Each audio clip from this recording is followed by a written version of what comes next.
October 7వ తారీఖు నాడు ఈ మదర్ డైరీకి చైర్మన్గా బాధ్యతలు తీసుకొని ఈ రోజుకు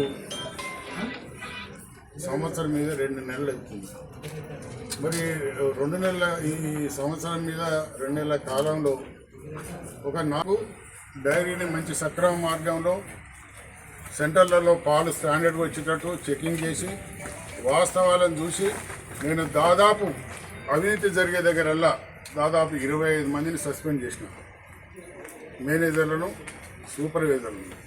దానికి కొన్ని పొలిటికల్ ప్రెజర్స్ వాటితోని కొంతమంది మా డైరెక్టర్లు కూడా కొంత అవగాహన లోపంతో కొన్ని ఇబ్బందులు జరిగి అప్పటి నుంచి ఏవైతే పాల బిల్లులు పెరిగిపోవడం జరిగిందో ఆ పెరిగిపోయిన పాల బిల్లులు పెళ్లించలేనప్పుడు మరి సెంటర్లకు పోయి ఎవరిని కూడా కట్టడి చేసే పరిస్థితి ఏర్పడ్డది.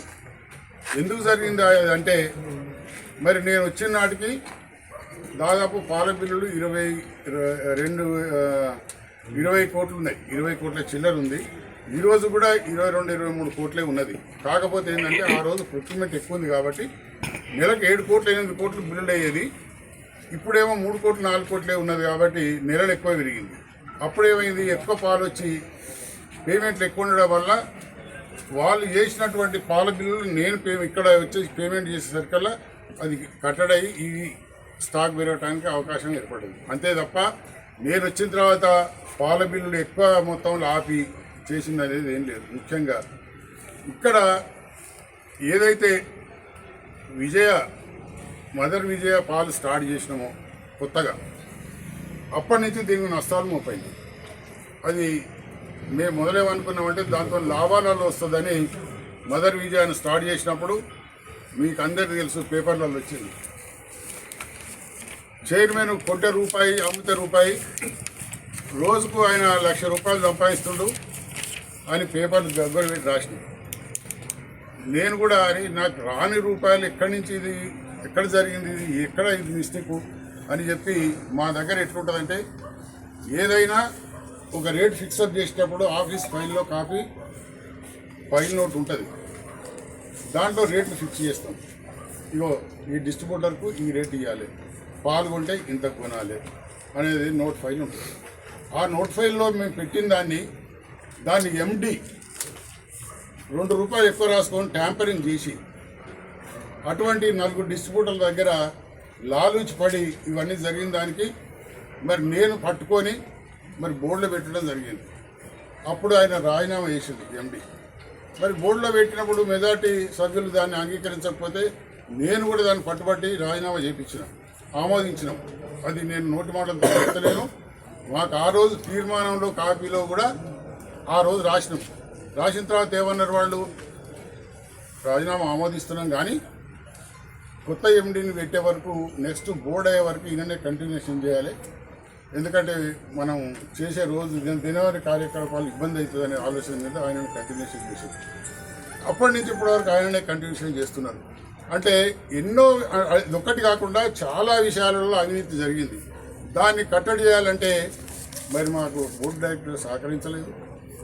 అది కాకుండా ఏదైతే ఈ 10 సంవత్సరాల కాలంలో బ్యాంకు ఈరోజు ఎన్పిఏ పెట్టడానికి కారణం ఏంటంటే 10 సంవత్సరాల కాలంలో ఏదైతే ఢిల్లీ మదర్ డే ఉన్నప్పుడు లాభాలలో ఉండే 15-16వ సంవత్సరంలో ఇది ఎంత లాభాలలో ఉండే అంటే 8.5 కోట్లు నగదుండే, 12.5 కోట్లు రైతుల సొసైటీస్ డిపాజిట్స్ ఉండే.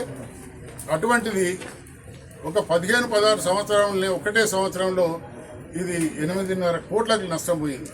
అప్పటి నుంచి కూడా మొత్తం నష్టాలలో ఇప్పటివరకు కూడా నష్టాలు వస్తుంటే దాన్ని లాభాల గురించి 2 ఆడిట్ రిపోర్ట్లు తయారు చేసి లాభాలది ఒకటి నష్టాలది ఒకటి తయారు చేసి లాభాలను బ్యాంకు చూసుకుంటా వీళ్ళు ఎంతసేపటికి లోన్లు తీయడం పెట్టారు. కానీ మరి ఇది ఎట్లా కూడుస్తాం దీని అనేది ఆలోచన లేకుండా వీళ్ళు చేయడం వల్ల ఇలా బ్యాంకు వాళ్ళు ఏం చేశారంటే మీరు మమ్మల్ని మోసం చేశారు 10 సంవత్సరాలు, మీరు నష్టాలు ఉన్నదని లాభాలు చూపించి దానికి ఇన్కమ్ ట్యాక్స్ కూడా ఎట్లా కట్టారు మీరు. ఆ లాభాలకు ఇప్పటి వరకు దాదాపు 2,75,00,000 ఇన్కమ్ ట్యాక్స్ కూడా కట్టింది. నేను వచ్చేసరికి అప్పుడున్న ఆడిటర్ ఏం చేసిందంటే మీరు ఎప్పుడు లాభాలు చూపిస్తారు, ఈ నష్టాన్ని చూపించకపోతే రేపు పొద్దున ఇబ్బంది అవుతుంది, ఇది కుక్కల మీదకి వస్తుంది అన్నప్పుడు అప్పుడు ఏం చేశారు, ఆ సంవత్సరం నేను వచ్చే ముందు జనరల్ బాడీ అయిన సంవత్సరంలో 35 కోట్లు నష్టం ఉన్నట్టు చూపించింది. దానికి మళ్ళా సేమ్ పేరాలో తీర్మానం, ఇది జనరల్ బాడీ తీర్మానం.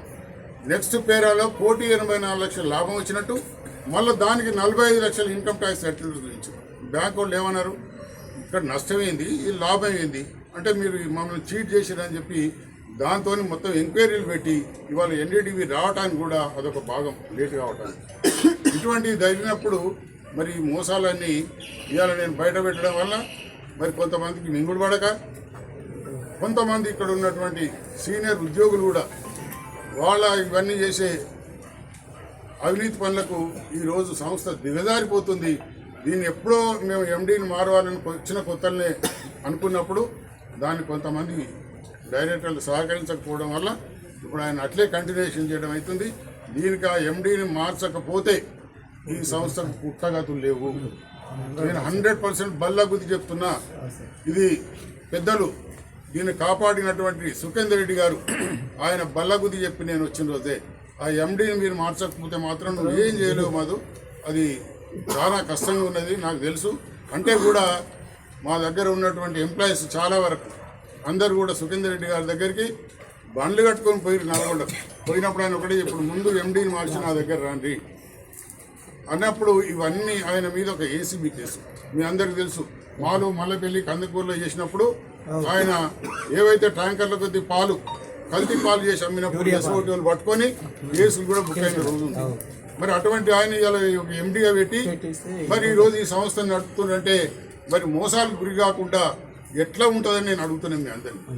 కాబట్టి మీరు అందరు ఈరోజు చాలా సంతోషం మీరు వచ్చినందుకు. ఎందుకంటే మీ బిల్లులు వస్తలేవనే బాధ ఆవేదన నాకు తెలుసు, కానీ నేను ఏం చేసే పరిస్థితిలో లేదు ఉంది కాబట్టి మీరందరూ కూడా ఇలా మరి ఒక పెద్దలు ఒక డైరెక్టరే ఇలా ఆయన 12 కోట్లు వేస్తానని సాహసం చేసి ముందుకు వచ్చింది. కాబట్టి నేను నా పదవికి త్యాగం చేస్తాను సిద్ధమని ఈ రోజు కాదు, నేను మా ఎమ్మెల్యే గారు బీర్ల గారు ముందే ఇది ఒక నెల రోజుల కిందనే డిసైడ్ చేసుకున్నటువంటి. ఇలా తప్పుపట్టడానికి ఏం లేదు. ఎందుకంటే ముందు మీకు డబ్బులు కావాలి, రైతులు బాగుపడాలి, రైతులు నిలబడాలి.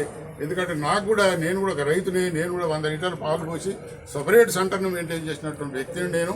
కాకపోతే ఈరోజు హైదరాబాద్లో వచ్చి సెటిల్ అయ్యి మా వ్యవసాయాలు కుంటుపడి మేము వ్యవసాయాలు చేసి ఇప్పుడు ఏమున్నా మా మందమే మేము తోటలు పెట్టుకుని వ్యవహారం చేస్తున్నాం తప్ప మేమేదో సంస్థకు వచ్చింది లాభార్జన కోసం కాదు, సంపాదించుకోవటానికి కాదు. దీనికి ఒక సంకల్పంతో దీన్ని బాగు చేయాలనే ఉద్దేశంతో వచ్చినాము. ఈరోజు కూడా నేను ఇంట్లోనే డైరెక్టర్ ఉంటా. ఏ అవినీతిని అయితే నేను తొక్కిపెట్టి ఏ దాన్ని చిన్న విషయాన్ని నేను వెంబడి మళ్ళీ నేను మదర్ డైరీని తీసుకొచ్చే ప్రయత్నం చేస్తా. అది వస్తేనే కదా మనకు దీనికి మనుగడ లేదు. ఉద్యోగస్తులకు కూడా చెప్పండి ఎండి గారు కూడా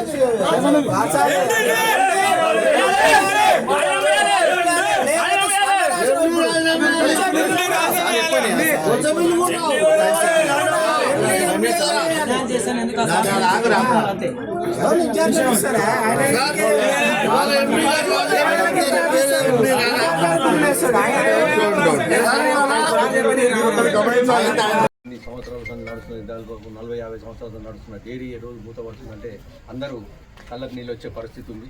కాబట్టి దీన్ని ఎట్లయినా బతికించుకోవాలని చెప్పేసి పెద్దలు మన ముఖ్యమంత్రి గారు కానీ మన ఎమ్మెల్యేలు కానీ స్థానిక మన ఉమ్మడి నల్లగొండ జిల్లా ఎమ్మెల్యేలు అందరికీ కూడా వాళ్ళ కాలు మొక్తమా ఏది మొక్తమా ఎట్లా చేస్తామో చేసి వాళ్ళ తరపు నుంచి బ్యాంకులను కానీ లేకపోతే ఇంకేమైనా మన ప్రాపర్టీస్ ఉన్నాయి, చిట్యాల ప్రాపర్టీ కానీ అందరూ మీ అందరు చైర్మన్లు అందరూ కూడా కలిసి దాన్ని అమ్మడం చేస్తే మనం ఎన్ని బ్యాంక్ లోన్ పోతుంది, మీ బిల్లులు కూడా పడతాయి. దాని ప్రాసెస్ కూడా మొదలు పెట్టి దాని మీద ఏమైనా కేసులు ఉన్నా దాని మీద ఇంకా వేరే రైతులు కూడా అక్కడ వేరే చిన్న కేసులు వేసిండ్రు. వాళ్ళే కూడా అవన్నీ మాట్లాడాలి, కూర్చోబెట్టి మాట్లాడి అవన్నీ తీసి ఆ భూమి అమ్మి ఈ లోన్ కట్టడం కానీ రైతుల బిల్లులు వేసడం కానీ నేను అట్లా ప్లాన్ చేస్తున్నా. గవర్నమెంట్ నుంచి కూడా ఇంకేమైనా తేవడానికి కూడా మన ఎమ్మెల్యేల దగ్గరికి మన మంత్రి దగ్గరికి ముఖ్యమంత్రి దగ్గరికి పోయి బతిలాడి వాళ్ళ దగ్గరికి ఎట్లనే చేసి మనం తీసుకొద్దామని నేను ఆలోచన చేస్తున్నా. అది సక్సెస్ కావాలని మీ అందరి ఆశీర్వాదం ఉంటే అవుతుంది. దీన్ని కూడా నేను ఒక్కొక్క బిల్లు వేసుకుంటూ పోతుంటాం. మొత్తం ప్రాసెస్ ఎమ్మడి కాకుండా 5 రోజులు కొత్త బిల్లు వేసుకుంటా చేస్తాం. అది నా పరిస్థితి.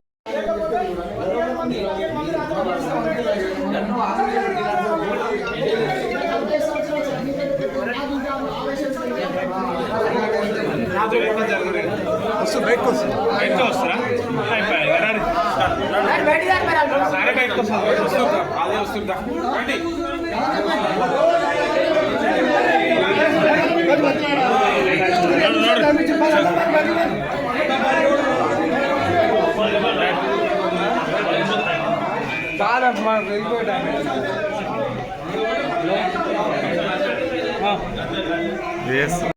నా పోస్ట్ ముఖ్యం కాదు, వాళ్ళని కాపాడడం ముఖ్యం కాబట్టి నా త్యాగం చేయడానికి సిద్ధంగా ఉన్న నా పోస్ట్ మరి పెట్టేటోళ్ళు ఉంటే పెట్టమని చెప్పిన ఆయన 20 తారీఖు వరకు ఆయన 25 తారీఖు వరకు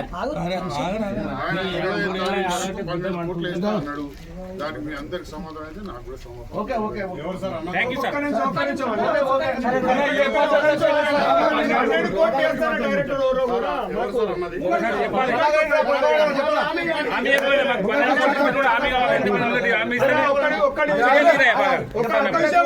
మేము ఒక్కటి అడుగుతాము, 12 కోట్లు వేస్తాంటారు అన్న. మన బిల్లు మొత్తం ఎంత పెండింగ్ ఉంది, ఎన్ని కోట్లు పెండింగ్ ఉంది, మీరు 12 కోట్లు వేస్తాడు. మిగిలిన దాన్ని కూడా ఏమి హామీ ఇస్తారు, ఎన్ని రోజులలో చేస్తారు? ఎందుకంటే 12 కోట్లు వేయగానే మనకు మొత్తం అయిపోదు, ముందర ఉంది ఇంకా ఇంకోటి. మళ్ళీ పాలు ఎట్లా చేస్తారు, ఎట్లా లాభాలు చేస్తారు, అది చెప్పండి మీరు. మళ్ళీ మేము 12 కోట్లు వేస్తామని మేము పోయేది కాదు. ఇప్పుడు ఇక్కడ వరకు వచ్చి చెప్పరు ఇంకా మీరు భవిష్యత్తులో ఏం చేస్తారని మాకు కావాలి.